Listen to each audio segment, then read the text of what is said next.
This is E.Wilson, the Conversator from the JTC Exchange Radio Show. We're coming to you live from Roller World Northeast. You know, we've been out here celebrating Jim Austin's ribbon cutting ceremony for the remodeling of the skating ring. We have had a great time. There's been a lot of people coming through. I think the most rewarding is seeing the kids out there on skating. And as you see, I'm doing interviews, so I haven't been brave enough to get on skates yet. Hopefully they'll be closed, and I'll have so many interviews I won't have to take a chance. But I'm sitting here right now with Mr. Sam Perkins, former NBA player, Dallas Mavericks, LA Lakers.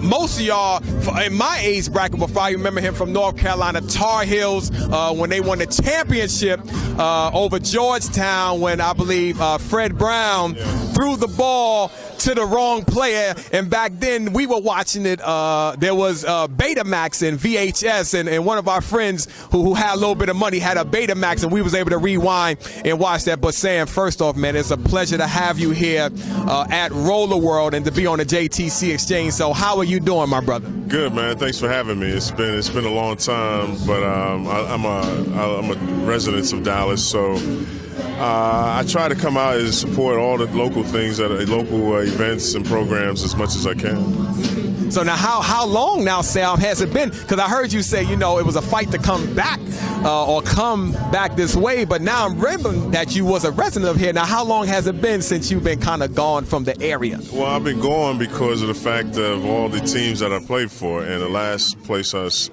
lived or worked was in Indiana Pacers. So I've been back about almost a year, but with the travel, with the NBA and all that, it tends to pull me away from Dallas quite some time. So I'm never really here. So when it came time to come out to the roller ring, it was an adventure and a challenge because I didn't know the roads at all.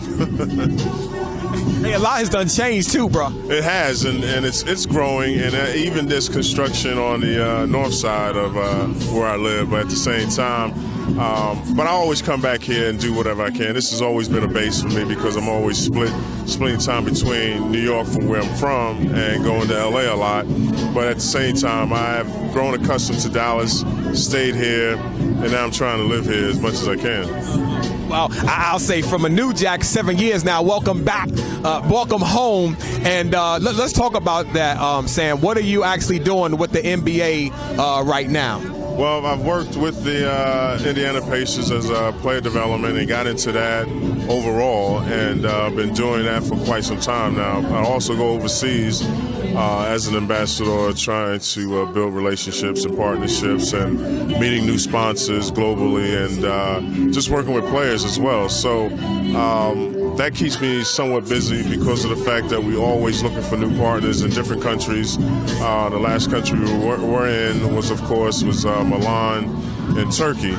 But we do a lot of partners and work in basketball in Asia, the African continent as well. So we've been trying to go expand as global as possible. And it seems like even in China, people just love basketball, even more so over there than here, I guess because it's brand new. And at the same time, there's a lot of enthusiasm between the younger players, like the young men over there. So though talent is going on the short end, they are willing to learn this game. So then you're saying they're kind of hungry over there to really learn. So wait, let me ask you this, Sam. Could it be possible that we over here in the U.S. have gotten kind of comfortable with the sport from a desire standpoint as opposed to those in other countries who are just kind of getting the wind of basketball? Well, somewhat. I wouldn't say comfortable, but we know it so well that we see it every day. We may take it for granted, but when you have players such as like Garnett or Pierce or Kobe or Wade tend to go over there, the enthusiasm is just uncanny because people come out in droves to see these guys. And not to say that they don't do here, but it's just a different expectation over there. I guess when they see players, because it's very rare, I guess you're going to get that welcome to the players and to the game. So when a player like myself even go over there, they Google, they know their research, and they come out there and grows as well. But it's a little different over there. But at the same time, the enthusiasm is way much more than it is here. So now let me ask you this, Sam. Before we talk about Roller World here for a minute, and Jim Austin, what do you say to the people out there? Because it's obvious that you have a heart to serve, and this is part of your giving back, and just what you're doing for the NBA. How important, because we're always talking about at the JTC Exchange, no motives, one agenda, is all about service, all about giving back, whether we're doing mentoring at the high schools, whether we're volunteering in the community. And I think sometime in the U.S., it's probably in other countries, we get kind of self-centered, and it's all about me and what's being done for me. But you as one, as myself, is giving back. You know, what are some of the joys in giving back, whether even to the NBA, you know, gathering together these different countries to help support, break a new brand for the NBA, or just in the community like you're out tonight at Jim Austin's event? You know, what are some of the fulfillment you get from giving back? Well, the thing I most take pride in is always having the opportunity to talk to young people, young men, young women, in different spectrums, because of the fact that, you know, I meet a lot of kids, and sometimes they don't have direction, and sometimes they don't have a purpose, or they don't have goals. And one of the things I try to, you know, inspire is to make sure that they have some goals, some forward to kind of things, because of the fact they come from broken families, sometimes one-parent families, and so sometimes they may be trouble along the way, but I keep on telling them that everybody's going to make mistakes.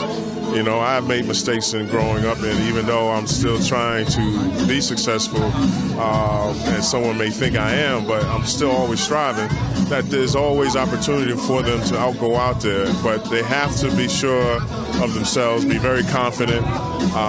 Don't worry about, when I go to young people, I'm not interested in their past so much. I'm just worried about what they're going to do for their future. And so they have an opportunity to learn and gain so much by, you know, staying in school, of course, but at the same time trying to involve and do different things. I always say volunteers is always a good thing, and it brings you to a lot of reality on what life is all about, and that introduces you to another door of people. And I always telling people, like, you know, you're interesting if you have a story about yourself. No one's going to listen to you. No one's going to say anything to you unless you speak up. And the more storytelling that you have about yourself, the more things that you're involved in, people begin to start listening to you and say, well, that man is capable, young man is capable, or that young woman is capable. But always try to take advantage of the opportunity. And then when opportunity arises, is take hold of it and go out there and get it. Because a lot of people tend to be quiet on the sideline and let the opportunity go by them. So it's a good thing where people have to, I mean, young men, especially young men, have to speak up and introduce themselves every day in whatever circle they may come from. You know, that's awesome, Sam, because that's what it's about. We're always telling people, now watch this, whether younger or older, because there's a lot of older people who haven't, and when I'm saying older, 30s, 40s, 50s, who still haven't realized what their purpose is, why am I here, and they could get stuck in some kind of a rut or a cycle and it really not be their passion. And I said it would be a shame to die to find out that you never really lived, because the thing that was inside of you, you never spoke up, you never said nothing, so the opportunities pass you by. So that's really exciting to hear. So on this last note, we're out here at Roller World, you know, Northeast, you know, your boy Jim Austin, which is my boy, and what do you think of what you're seeing and the potential that this Roller World has for this area? Well, first off, I knew Jim from years ago when I became a Maverick. Probably was a rookie or maybe my second or third year, and we just happened to meet. But I like to say that Jim has come a long way because of the fact that it's a crazy circle and I saw him again and maybe 2 years ago, and he's involved into this businessman. Now, he's always had an idea. I don't know if they ever came to fruition, but he's been making them come true, whether he had success or he had small failures. He's always, stood fast and believed in what he could do. And to be out here, to be associated with Jim Austin online and with the Nokia Center, all these type of things that he does for the community is almost refreshing to see, because I came from a youngster and seeing him now as a businessman. And you know him as a friend as well. And he's done, I'm just amazed and proud of him because of the fact that he is now well suited in the community and everybody knows him. And with that said, that, being out here at the roller rink, it's just one of those things he's just tapped into. And I didn't know he was so diversified, but he is what he is. And he doesn't let anything hold him back. He's almost unlimited to some degree. Yes. So true, Sam, so true. And I said, Jim, he's got I knew he was known, but I didn't know how many different avenues he was known. Until I went to his office and saw all these pictures on the wall, some current and some way back. And I said, my goodness, man. So it's good to meet someone like yourself who's part of his past, but yet future, who knew him back then and was able to monitor or see the progress that he's made. I think that's important. You agree with that? Yeah, I do. I mean, no one never thought, I would never thought this would come to where it is for him, but I'm glad that it did, because what I said again over and over, that he had so many ideas at the time, and he's finally probably had to ditch some to renew the Kendu or the spirit that he has to keep all this processed, and he has processed it well to the point where the whole Metroplex knows him. And that's one thing. I mean,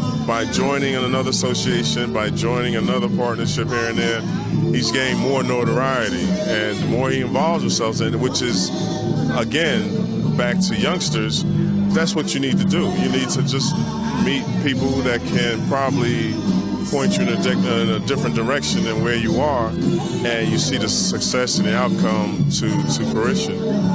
Now, did he tell you, you might already knew this, he told me his nickname, which was the Fresh Prince of Fort Worth. That's what he called. Now, did you know about that name? No, I heard other names that I can't mention, but at the same time, that's the first on me. Okay.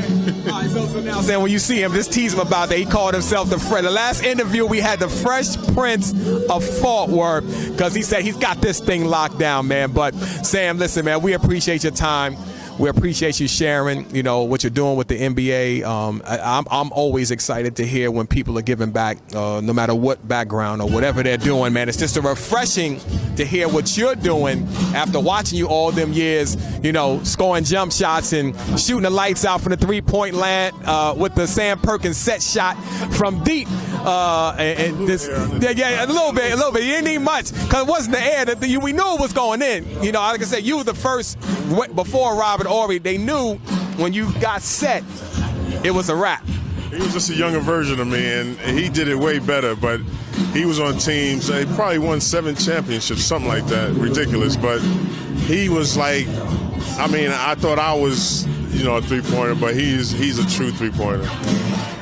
Sam being humble as he is, we're going to give Robert Horry some credit. But Sam, again, man, we appreciate you stopping by on the JTC Exchange Show. So this is E.Wilson, the Conversator, with Mr. Sam Perkins, former NBA player, but more importantly, giving back to the community. E.Wilson, the Conversator, from the JTC Exchange Radio Show right here from Roller World. Remember, if you're going to have a conversation, make it a good one. We're out.